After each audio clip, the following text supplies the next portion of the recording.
في وقته. معنا الصحفي حمزة الحناشي، الصحفي الجزائري زميلنا. صباح الخير ونهارك زين. صباح الخير عفاف، صباح الخير ليك ولكل مستمعين اذاعه الديوان. يعيشك، شكرا ليك زميلي حمزه انك متواجد معنا حتى تمدنا بالمعلومات، اخر المستجدات. شنو تطورات القضيه الى الان؟ عرفنا وانه تعاملت لجنه من المحامين بالطبيعه بالنسبه للقضيه هذه.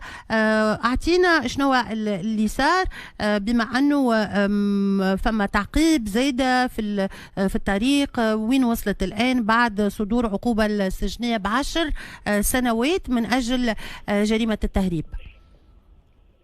فعلا زميلتي عفاف، تأسس مجموعة من المحامين للمرافعة من أجل المتهمين في قضية التهريب والمحبوسين بسجن ولاية تبسة.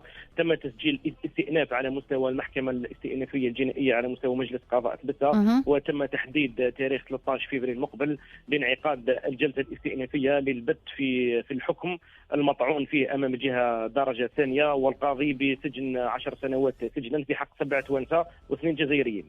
داكوغ، دونك نهار 13 فيفري الجلسه باش تكون 7 توانسه، لانه الارقام ساعات فما شكون يقول 7 فما شكون يقول 8، دونك 7 توانسه وزوز جزائريين. نعم زميلتي عفاف، وهم المتهمين بجناية التهريب لمواد غذائية عبر الحدود. وكما قلنا سابقا أن هذه التهمة أصبحت ظرف تشديد بعد تعديل القانون الجزائري منذ حوالي 4 أشهر. لو كان